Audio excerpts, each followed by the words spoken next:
dance? It's literally been around forever. The Romans did it, the Egyptians did it.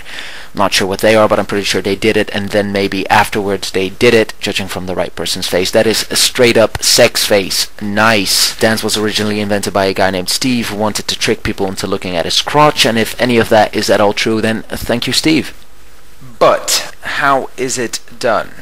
Well, technically, any repetition of movement performed at the same pace, in the same space of time, to music is considered dance, like so.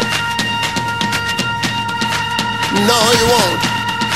Until you Stop. That definition barely covers anything. And this is where people tell you that dance is all about chakras, auras, and Expressing our feelings, so many feelings, and then when we have too many feelings, we dance. yeah. So how about we just go ahead and explain it to you instead? Get ready and enjoy. Put on your thinking caps. Yeah.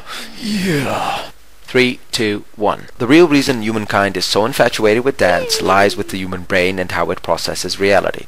It's about the human brain's obsession with cause and effect. For instance, when we see a lit fuse, we know an explosion might follow. We know this because we've seen it in movies time after time. Thus, lit fuse, cause, explosion, effect. correspondingly. When timing the movement of my crotch to the sound of gunfire, the mind attributes a causal relationship, like so.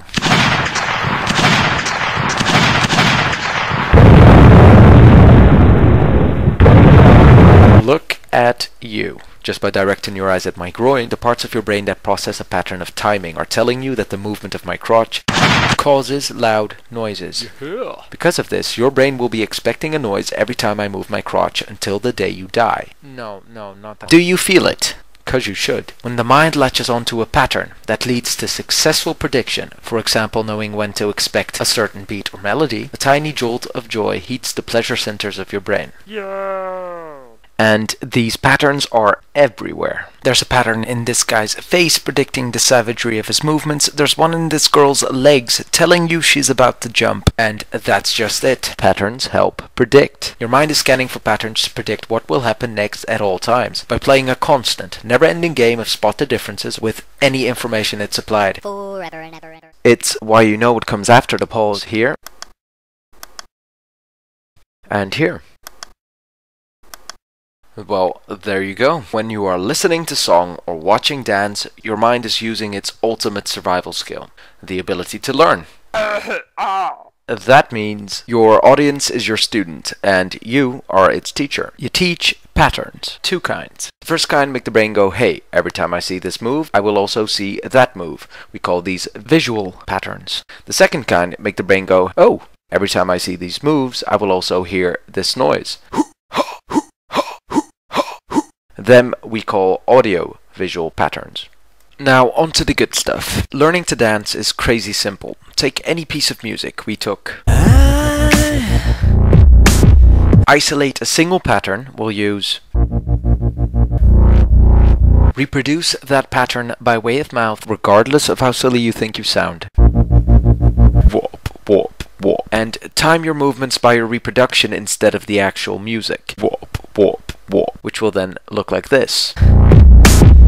And nobody needs to know. You can hum it, sing it, beatbox it in your head or out loud, it doesn't matter. You'll find that the body has a much easier time moving to noises that it itself is causing. Once you've sung or even just said a certain beat or melody, your mind has already processed perception into physical motion. If you can sing it, you can dance it. So then what moves do I make? Well, the easy answer is to pick a move that could have plausibly caused the sound you're hearing. And if your move looks like it could have caused the sound, you'll hit the audio-visual jackpot of dance, the causal pattern.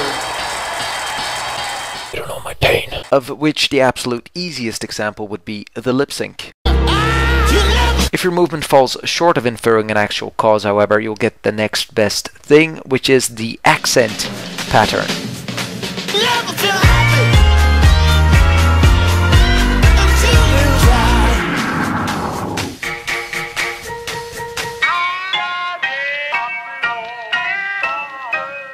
And them you can compare to having crutches for your brain. When you watch someone dance to music, it becomes easier for your mind to wrap itself around the patterns. And the brain appreciates the help.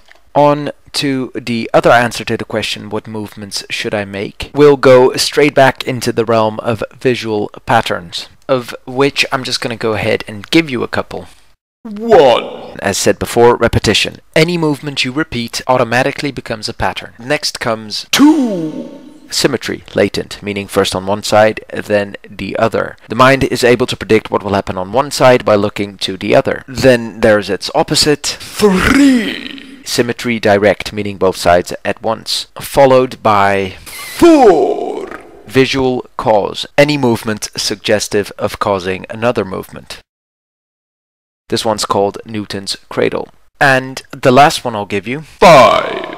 spatial. Pick any shape, I kept it simple, chose circle, and am tracing it with my hand. And now to show you what happens when you throw a whole bunch of these together.